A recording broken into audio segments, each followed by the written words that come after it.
வணக்கம் மக்களே, welcome to the venture show. இன்னைக்கு ஷோ நம்ம பார்க்க போகிறது விஜய் எல்எல்பி அப்படின்ற மலேசியன் தமிழ் மூவியோட ரிவ்யூ. இந்த படம் பார்த்தீங்கன்னா ஆகா தமிழ் ஓடிடி ஆப்பில் அவைலபிளாக இருக்குது. இந்த படம் ஒரு மர்டர் இன்வெஸ்டிகேஷன் த்ரில்லர் அப்படின்ற மாதிரி எடுத்திருப்பாங்க. முழுக்க ஒரு கோர்ட் ரூம் ட்ராமாவாக எடுக்கப்பட்ட ஒரு படம். ஆக்சுவலாக இந்த படம் பார்க்கும்போது எனக்கு பழைய மம்முட்டி படம் ஒன்று ஞாபகம் வந்துச்சு. மம்முட்டி அமலாலாம் நடித்த ஒரு தமிழ் படம் மௌனம் சம்மதம் அப்படின்ற படம். அந்த படத்தில் பார்த்தீங்கன்னா மம்முட்டி தன்னோட லவ்வரோட அண்ணனை காப்பாற்றுறதுக்காக ஒரு கோர்ட் கேஸை கையில் எடுப்பார் அப்படின்ற மாதிரி கொண்டு போயிருப்பாங்க.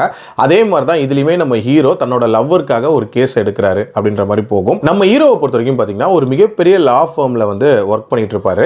அவரோட சின்ன வயசுல ஒரு காதல் இருந்திருக்கும். அதாவது தன்னோட ஃப்ரெண்டோட தங்கச்சியே லவ் பண்ணிட்டு இருந்திருப்பாரு. அந்த காதல் வெளியே தெரிஞ்சு இவருக்கும் இவரோட ஃப்ரெண்டுக்கும் ஒரு சண்டை ஏற்பட்டுரும். அதனால அந்த லவ்வும் சின்ன வயசுலேயே பிரிஞ்சு போயிருக்கும்.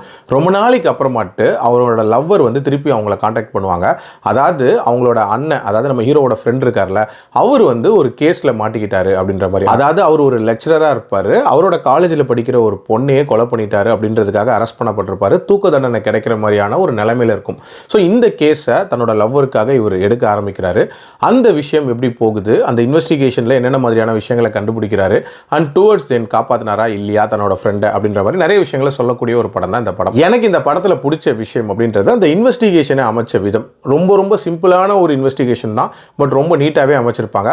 அதுலேயும் டிஃப்ரெண்ட் வேஸில் இன்வெஸ்டிகேட் பண்ணுறது. அதாவது ஒரு சிலருக்கு பயமாக இருந்தால் அதுக்கு நடுவில் ஒயிட் கர்டன்ஸ் வச்சுக்கிறது, இல்லைனா வீடியோ வழியாக இன்வெஸ்டிகேட் பண்ண வைக்கிறது, இந்த மாதிரி சின்ன டீடைலிங் அப்படின்றதுமே எக்ஸ்ப்ளோர் பண்ணியிருப்பாங்க. And also towards the end இவரோட ஃப்ரெண்ட் அந்த குற்றத்தை பண்ணலங்கிறத ப்ரூவ் பண்ணுறதுக்காக ஒரு விஷயம் யோசிச்சிருப்பாங்க. அது உண்மையிலே டிஃப்ரெண்ட்டாக யோசிச்சிருந்தாங்க அப்படின்னே சொல்லலாம். அண்ட் அந்த பொண்ணுக்கு என்ன ஆகியிருக்கும் அப்படின்றதுமே ஒரு இன்ட்ரெஸ்டிங்கான ட்விஸ்டாக இருந்துச்சு. அதே மாதிரி இந்த படத்தில் எஜுகேஷன் அப்படின்ற ஒரு விஷயம் கமர்ஷியலைஸ் ஆனதையும் அண்ட் எஜுகேஷன் லோன் ரிலேட்டடாகவும் நிறைய விஷயங்கள் ரொம்ப நீட்டாக இதில் பேசியிருப்பாங்க.